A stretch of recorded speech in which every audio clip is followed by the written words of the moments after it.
I was at a New Year's Eve party just the other night, watching a friend of mine undergo a familiar transformation. Let's call him the optimizer.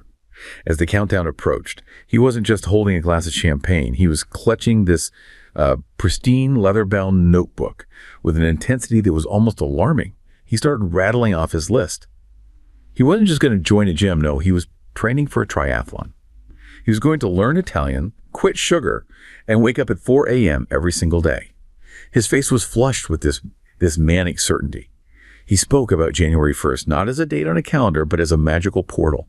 He truly believed that the moment the clock struck 12, his old habits would simply evaporate, just incinerated by the sheer force of his willpower. To him, the new year was a reset button that erased the previous 364 days of reality. But, having watched this cycle play out with him for a decade, I knew exactly what was coming next. The reversal is always brutal. Usually around the third week of January, that manic enthusiasm just crashes into the wall, finite time and biology. I know I'll see him soon, and that giddy excitement will be replaced by a heavy, silent guilt. The running shoes will act as a doorstop, and the Italian lessons will be just another unused subscription. It struck me as I watched him toast to his new self. Why do we treat self-improvement like a binge-eating contest? We gorge on ambition for one day, ignoring the fact that 80% of these resolutions fail by February. We obsess over the future, yet we've completely forgotten the ancient wisdom of Janus, the very god this month is named after, who knew that you can't actually move forward until you've properly looked back. That opening story it just captures the profound irony of January. We're in the month named after Janus, the Roman god who looks simultaneously to the past and the future, the god of transitions, of reflection. Yet instead of that essential reflection, we engage in this manic, all-or-nothing, future-only ambition. It's like buying a one-way ticket to a destination you haven't researched.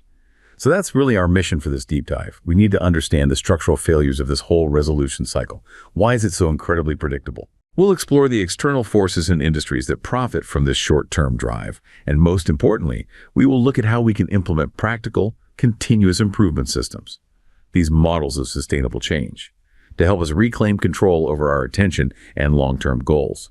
We're talking about reclaiming what we call cognitive sovereignty.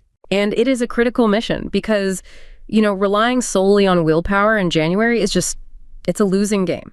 The modern resolution is less about genuine change and more about a cycle of emotional self-flagellation that is, frankly, systematically exploited. Yeah. We need to move beyond just critiquing willpower and start looking at the systems, both cultural and economic, that set us up for failure. Absolutely. To start unpacking this, let's begin with the cold, hard statistics of short-term ambition. I mean, the resolution reality is not just disappointing, it's statistically crushing. The data is.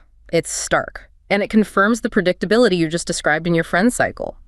When we look at the central findings across multiple studies, only about 8 to 9% of people who set New Year's resolutions actually achieve them and maintain that achievement for a full year. 8 to 9%. That means 9 out of every 10 people are, statistically speaking, likely heading toward failure. That is a massive failure rate. And the attrition, it happens frighteningly fast. It gives so much weight to your story about the third week of January. It does. The failure rate is completely front-loaded.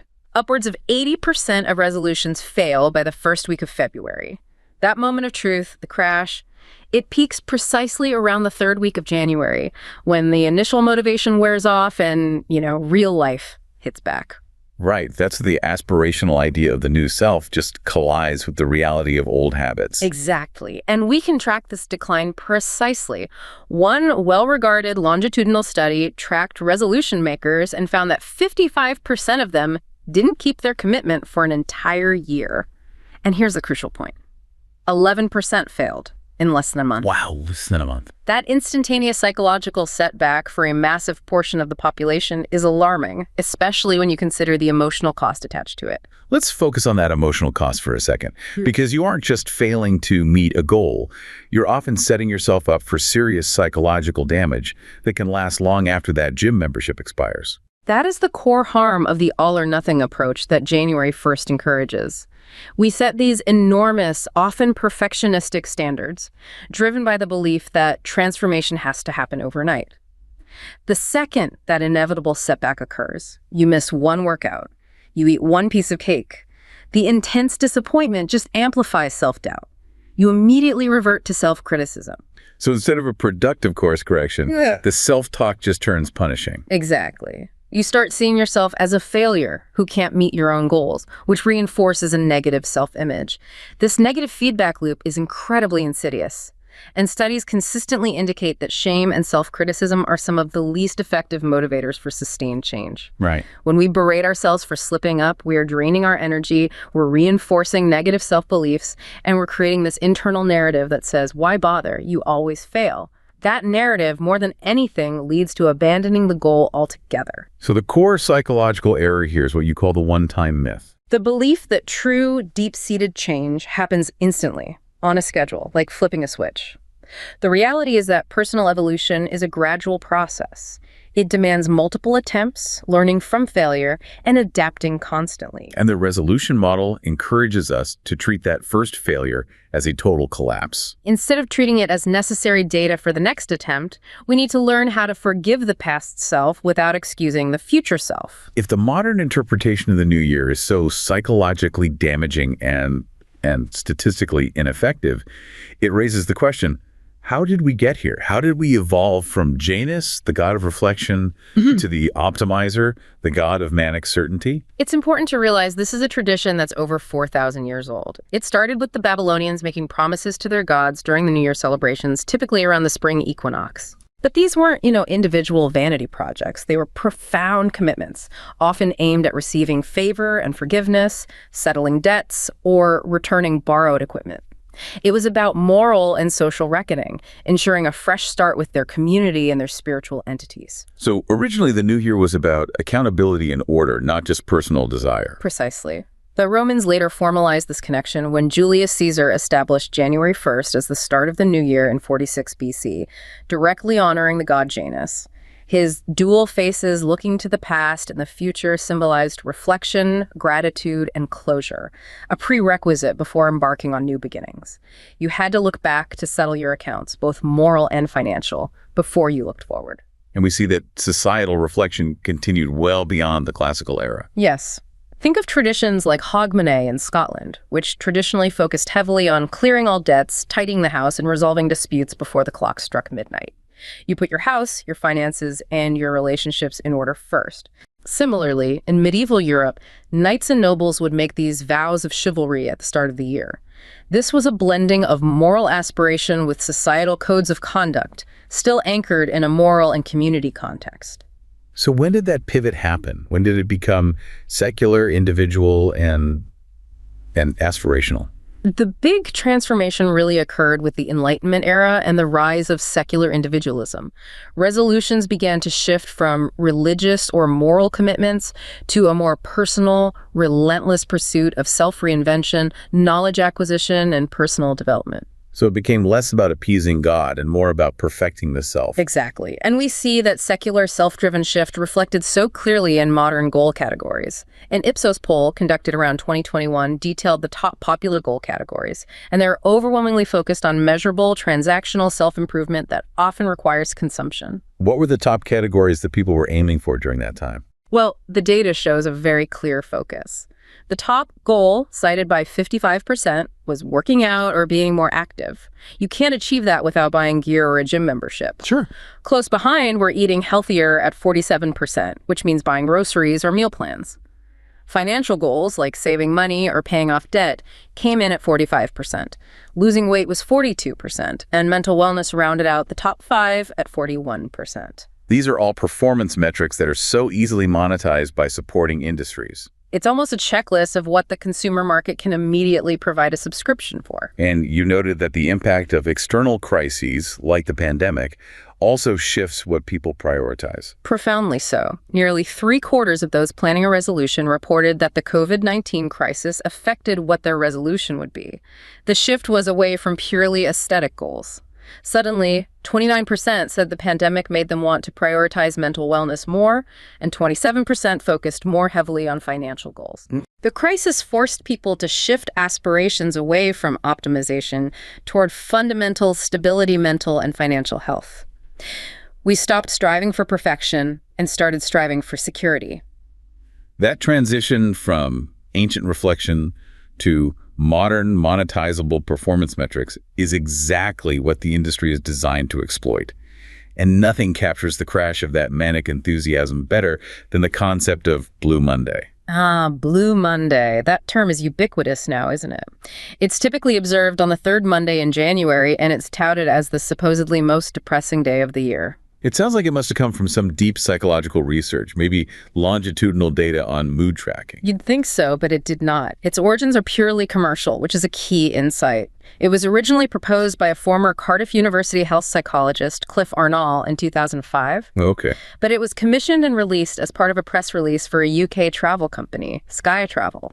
They wanted to encourage people to book sunshine trips in January. So it was marketing. It was an extremely successful marketing campaign masquerading as science. So the original mathematical formula, which looked very convincing, was essentially junk science. It was. The initial formula was dimensionally meaningless. The variables had no defined units. You couldn't actually calculate the result in a scientifically rigorous way. However, the concept evolved into a useful heuristic model. It's supported by substantial empirical evidence across behavioral economics and clinical psychology. Now so. It identifies a genuine confluence of 6 psychosocial and biological factors that reliably peak in mid-January, creating this peak psychological distress. Okay, let's break down those 6 factors and spend a little more time on the real-world impact. Yeah. What's the first factor that hits us in January? The first is W for weather light exposure. This is pure biology. The clinical literature confirms that reduced light exposure in winter months contributes directly to seasonal mood disruption, known as seasonal affective disorder, or SAD. Right. We are biologically impacted by the long, dark days of winter and the reduced exposure to natural light, which affects our vitamin D levels and circadian rhythms. This results in reduced energy and low motivation. That immediately links to the low energy that derails exercise goals. The next one is particularly painful after the holidays. That's DAD, debt minus ability to pay. This represents the financial distress post-Christmas spending binge. Research consistently shows a strong, almost toxic relationship between unsecured debt and poor mental health outcomes. So higher debt means higher stress. Significantly higher risk for stress, anxiety, and depression, even independent of a person's income.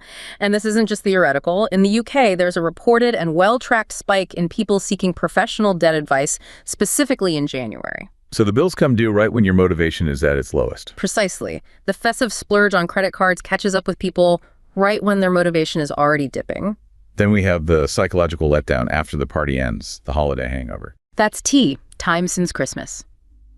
There's a documented rebound effect where mood declines following the conclusion of intense holiday festivities. While psychiatric hospitalizations often decrease during the excitement of Christmas week, there's evidence supporting a rebound in dysphoria and general psychiatric presentations right after the holidays conclude. It's the post-festivity slump. Right, when routine resumes, but the weather's still awful. And what happens when that post-festivity slump meets the wall of self-criticism? That's Q, failed quit attempts resolutions. The psychological impact of failing the resolution contributes directly to feelings of inadequacy and low mood. With 80% attrition by February, Q is clearly a significant burden on the collective psyche.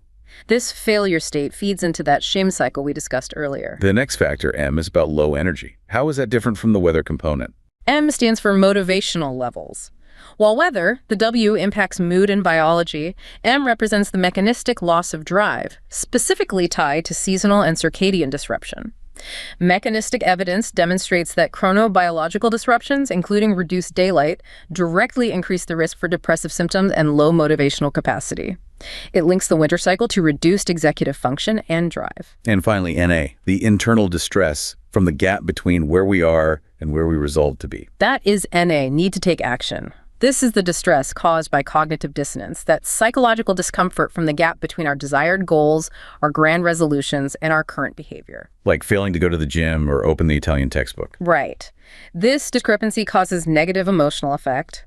And the crucial finding here is that the solution to bridging this intention-action gap is not more willpower. It's forming concrete implementation intentions, the if X, then I will do Y strategies, rather than just setting vague, high-level goals. So even though the original Blue Monday formula was basically a marketing tool, the concept highlights a very real convergence of psychosocial and biological risks that peak right in mid-January. And this convergence, this moment of vulnerability, is precisely what the resolution industry is built to exploit. We see clear, compelling evidence that businesses are not just passively serving consumers, they are actively profiting from the systematic exploitation of our short-term motivation and our overconfidence in our future self-control. Okay, let's dive deep into the behavioral economics of buying hope, using that incredibly revealing study on U.S. Health Club members. This shows exactly how the industry makes massive profits from consumers' overconfidence, or what the researchers politely call naivete. This data is stunning because it proves that consumers will systematically choose the financially irrational option because they are betting on a future version of themselves that never materializes. The study tracked 7,752 members across 3 U.S. health clubs, focusing on 2 fee structures: a flat monthly fee, typically over $70, and a pay-per-visit option, which was a $10 pass for 10 visits. So the break-even point is about 7 visits a month. If you go 7 or more times, the flat fee saves you money. If you go 6 or fewer times, you're actively losing money. Exactly. And finding one is the cornerstone of the resolution economy. Members who chose the flat monthly fee attended, on average, only about 4.3 times per month. 4.3. So when you do the math, they paid an average price of $17.27 per expected visit. They were paying 70% more than the $10 per visit pass they could have bought at the front desk. $17.27 per visit. That is a substantial hidden penalty for misplaced optimism. It shows that people are actively choosing the more expensive option because they believe the commitment of the monthly fee will force them to go. And that belief costs them dearly. On average, these monthly members forwent savings of approximately $600 during their membership. $600. Out of about $1,400 paid total. The study found that only 20% of monthly members actually attended enough to justify the flat rate. The other 80%, the vast majority, would have saved money choosing the flexible pay-per-visit option. The system profits from the consumer betting against their own future behavior and losing. This exploitation continues long after the initial purchase, thanks to what happens when people inevitably slow down or stop going entirely. This is where cancellation inertia comes into play. I mean, where does simple business practice end and calculated exploitation begin? Especially when the cancellation process seems deliberately painful. The pain isn't an accident, it's a design choice. This is finding 4, the cancellation delay, which shows how monthly contracts exploit behavioral inertia. The study tracked the delay between a member's last attendance and when they finally bothered to terminate their contract. What was the average delay? The average delay was 2.31 full months. 2.5 months. Over 9 weeks of paying fees for something you are no longer using and have no intention of using again. That is just astonishing. 2.5 months of wasted fees, month after month. And the transaction costs for cancellation were minimal, estimated to be less than $15 worth of time and effort, usually requiring a simple letter or an in-person visit. The standard economic model predicted a delay of at most 5 to 10 days for low attenders, but the observed delay was over 60 days. This lengthy delay cost users an average of $187 in fees after they had already ceased attending. Wow. It indicates that people were highly overconfident, not just about their future self-control to attend, but also their future efficiency in executing the mundane task of cancellation. And this inertia completely flips the script on the perceived flexibility of a monthly contract versus a longer annual one. It creates a paradox that's finding 5. The annual contract typically offers a discount but requires explicit, intentional renewal after 12 months. The monthly contract, which costs more for the supposed flexibility, automatically renews unless you affirmatively cancel. So you'd expect the annual members to stick around longer. Right, especially since they tend to be higher attenders. But because of that default setting, the automatic renewal of the monthly contract, the low attending monthly members stick around, costing themselves more money. So the monthly members, who pay the higher fee for the flexibility to cancel, were paradoxically 17% more likely to stay enrolled beyond 1 year. Correct. It's a perfect example of how system defaults and delayed cancellation, our human inertia, can be weaponized by a business structure. And the entire engine driving this financial loss, as the study revealed, is a profound and quantifiable overestimation of our future selves. Finding 3 confirms this.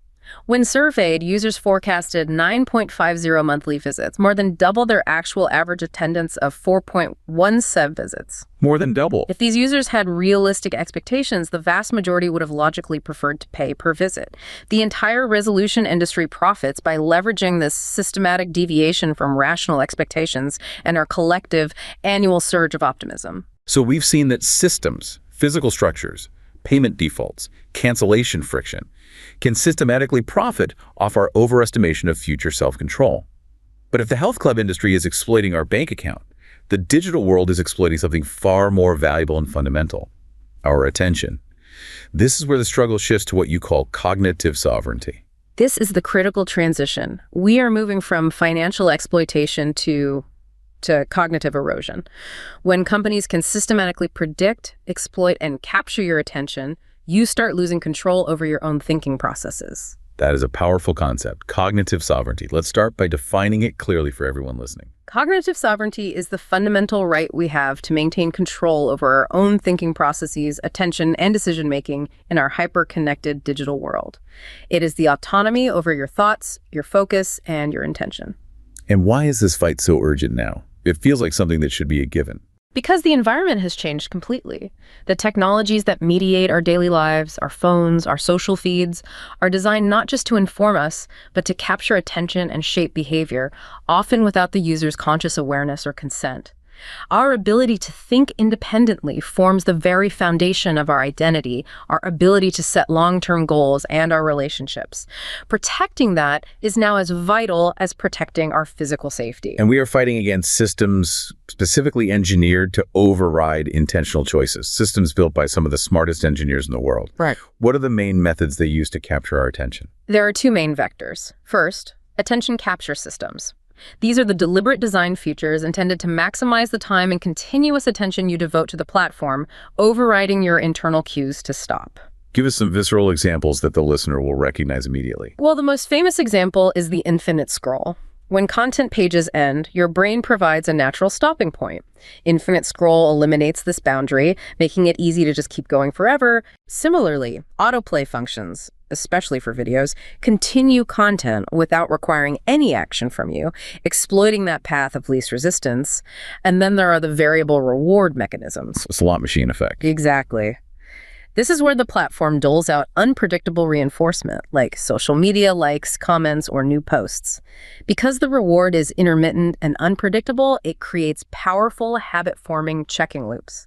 It's the same psychological principle that keeps gamblers pulling the lever. The second vector is more sinister: the hidden influence and what we call dark patterns. Dark patterns are these deceptive design techniques that exploit psychological vulnerabilities to trick or manipulate you into making choices you wouldn't otherwise make, often sacrificing your time or money. They violate the principle of clear, transparent design and informed consent. We've all encountered these, like signing up for something that's easy, but then having the cancellation process be impossible. That's a classic. Forced continuity. Requiring phone calls to cancel a service you started with one click is a prime example. The deliberate friction is designed to increase that cancellation inertia we saw in the health club model. And what about that thing where the no button makes you feel bad? That's called confirm shaming. The refusal option uses guilt to discourage a choice. You'll see a pop-up that says something like, "No thanks, I don't want to save money and support local journalism," when you try to decline a newsletter. They're using psychological warfare to make you feel bad about protecting your time or money. Exactly. Or consider trick questions, where they use confusing language, double negatives, to get you to consent to something you don't intend. For example, uncheck this box if you don't want to not receive emails. You have to stop and really think about what it's saying. And you're not going to. You're just trying to get through it quickly. All these subtle design architectures limit our autonomy and intentionally steer our focus away from our self-management goals. The threat deepens considerably when we look at the neurophysiology of engagement. The comparison that one researcher made labeling AI as fentanyl when added to the digital heroin of social media that's profoundly alarming. That comparison is justified because it speaks to the profound neurobiological impact these platforms have, especially on developing brains. Prolonged social media use is linked to quantifiable structural changes in the brain's reward, attention, and emotional regulation systems. The core issue is that social media algorithms are specifically engineered to exploit the mesolimbic reward system, the same pathway involved in substance addiction. Let's break down that dopamine cycle so the listener understands the mechanism of dependency. Okay, so the algorithm is designed to keep you locked in an unrelenting dopamine cycle. The endless feed of personalized, flashy content induces a state of desire and anticipation. That desire leads to frantic seeking and anticipating rewards, waiting for those likes, comments, or tags. And when you get one, When the reward arrives, It triggers a dopamine release, which quickly dissipates, creating a need to seek more content, thus reinstating desire. This feedback loop fosters a dependency directly analogous to substance addiction. And this is particularly dangerous because almost a third of users are adolescents and young adults, who are highly vulnerable. Adolescence is a period characterized by struggles with perceptual awareness and an enhanced sensitivity to rewards. The excessive use of these platforms is linked to tangible structural changes in the developing brain, specifically undermining the very functions needed for successful resolution keeping. Which parts of the brain are most affected, and what are the functional consequences for our ability to stick to a long-term goal, like a resolution? We see critical changes in two regions. First, the prefrontal cortex, or PFC. You can think of the PFC as the brain's CEO desk, responsible for executive planning, higher-order decision-making, and critically inhibitory control, that little voice that tells you to resist immediate gratification. Right. Research shows that excessive social media use is linked to decreased gray matter volume and reduced activity in the PFC. We are, quite literally, compromising the brain's long-term planning hardware. This favors immediate rewards, the dopamine flash of a new notification over delayed, high-effort rewards, which is what a resolution requires. So it's not just a matter of bad habits. The underlying neurochemistry is systematically fighting against our ability to pursue delayed gratification. Precisely. The second region is the amygdala, which is heavily involved in emotional processing and impulsive behavior. Excessive use is linked to reduced gray matter volume here as well. The result is an imbalance in the frontostriatal pathway, the connection between reward and control centers, which increases sensitivity to external stimuli, but simultaneously reduces that crucial inhibitory control. So we become more reactive and less thoughtful. Exactly. The ethical implications of this business model are staggering. The platforms know this neurophysiological impact, yet the system is built entirely on maximizing screen time for profit. They systematically prioritize profit for advertisers over user well-being. To put a number on it, in 2022 alone, U.S. children aged 0 to 17 years generated $11 billion in advertising revenues from major social media platforms. $11 billion. The financial imperative is enormous, and it drives the platforms to push highly targeted content, whether it's anxiety-fueling, polarizing, or addictive, to keep eyes on the screen even if it undermines the user's mental health. And the problem of informed consent is severely compromised here, especially for the younger audience. Absolutely. Users, particularly teenagers whose PFC is still developing, are not transparently told how these AI-powered algorithms are curating their worldviews, predicting their behaviors, and exploiting their psychological vulnerabilities. The lack of clear disclosure about content selection and prioritization fundamentally compromises their ability to exercise cognitive sovereignty. The algorithms are making decisions for them about what reality they see and what they focus on. We've established that the New Year's resolution is a high-stakes, low-return system. It's exploited by traditional industries through economic traps and by digital platforms targeting our neurochemistry and attention. So we know the problem is systemic, not a failure of individual willpower. How do we pivot to a system solution instead of relying on the doomed January reboot? We need a fundamental and almost boring shift in mindset. We need to move away from what we call binge ambition, that sudden all-or-nothing approach, and towards sustainable, continuous improvement. Real growth, as the source material points out, is often boring, free, and invisible to the economy because it can't be neatly commodified and sold on January 1st. This brings us to the distinction between shortcuts and accelerators in goal progression. It sounds like two ways to achieve the same result, but the difference is profound. The difference is whether you prioritize the immediate feeling of progress or the sustained reality of it. Shortcuts align perfectly with the emotional brain's desire for immediate gratification. They promise fast, easy results. Think fad diets, magic supplements, productivity hacks, get-rich-quick apps. And they are fueled relentlessly by advertising and influencers. The problem is they rarely produce lasting results. And they waste our time and money and distract us from the stuff that actually works. Exactly. The janitor at the gym who steadily stretches for 20 years is the perfect anti-shortcut. That is the essence of an accelerator. Accelerators are science-based strategies that might feel slower at first, but they fundamentally speed up and sustain progress over the long term. They don't try to bypass the effort, they leverage relationships, accountability, skill acquisition, and compounding effects. So they increase your capacity, rather than just masking the problem. Let's run through some practical contrasts so people can identify where they are placing their bets. Okay, for health, The shortcut is chasing the latest celebrity diet or taking a dubious weight loss supplement. The accelerator is hiring a personal trainer, joining a specific exercise class with scheduled accountability, or finding a committed workout partner. Right. And for wealth. For wealth, the shortcut is chasing speculative manias or playing the lottery. The accelerator is setting up an automatic, recurring 401k or investment plan, or hiring a fee-only financial advisor to systematically increase your long-term competency. That's the difference between trying to consume a solution and building a durable discipline. And some accelerators offer a return on investment across multiple areas, the universal accelerators. These are the high-leverage strategies that pay dividends in every domain of your life. Perhaps the single most powerful universal accelerator is consistently getting 7 to 9 hours of quality sleep per night, coupled with a regular wake-up time. Sleep. So simple. This single habit simultaneously enhances physical recovery, cognitive function, emotional regulation, and attention capacity. If you want to increase your focus, your cognitive sovereignty, start by optimizing your sleep. Sleep is the foundation. Without it, all the planning in the world is just built on quicksand. Exactly. Another powerful universal accelerator is regularly investing in your personal development reading, working with mentors or coaches, attending seminars. These efforts improve your progress toward all goals because they enhance your underlying capability to learn and adapt. They increase your overall competence. Now we get to the systems that enable this continuous growth and directly address the cognitive sovereignty crisis. The Japanese methodology of Kaizen and the self-management model of getting things done, or GTD.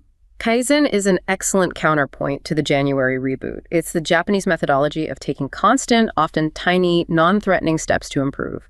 It focuses on constant momentum, ensuring improvement runs throughout the entire year, rather than waiting for one arbitrary date to suddenly overhaul your life. It bypasses the psychological inertia of large goals by breaking them down. Right, into manageable, persistent actions. So how would someone apply Kaizen to a typical resolution, like cleaning up their digital life? If the shortcut is deleting every app on January 1st, which leads to failure, the Kaizen approach is committing to clear one folder on your computer every day.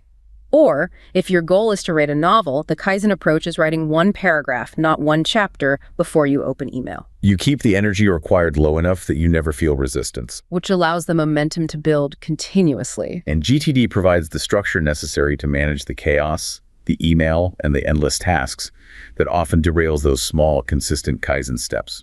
GTD is a powerful framework for rapidly gaining both control and perspective, which are the critical components for effective self-management. If we interpret self-management as ensuring our daily actions consistently match our deepest priorities, we must be equally capable in both dimensions. How does GTD define those two dimensions? Horizontal control means maintaining a complete and total inventory of things to do across the whole spectrum of your day-to-day engagements. Phone calls, emails, strategic projects, personal errands. The purpose is to quiet the internal chatter and clear your mind by capturing everything into a trusted external system. So, you are offloading the burden of memory and tracking from your brain, freeing up mental bandwidth for actual thinking. Precisely. You're trusting the system, not your memory. Vertical perspective is the ability to view your work from the appropriate horizon and shift focus as required. You have to be able to shift from answering an email in one moment to reviewing your strategic plans, or reconnecting with your core values in the next. Without that ability to zoom out, you lose sight of the why. And the absence or presence of these two dimensions defines 4 distinct, highly relatable states we often find ourselves in, using the GTD matrix of control versus perspective. These are the 4 quadrants of self-management. In the bottom left corner, we have the victim, low control and low perspective. This person feels overwhelmed and is entirely driven by the latest and loudest urgency. They simply react to relieve the most immediate pressure. This is where most people land in mid-January. In the top left, where you have high control but low perspective, I know a few people like this. That's the micromanager. They are obsessed with containing and ordering every minute detail, like spending 8 hours color-coding their file folders. They are trapped by complexity because they neglect the ultimate strategic question.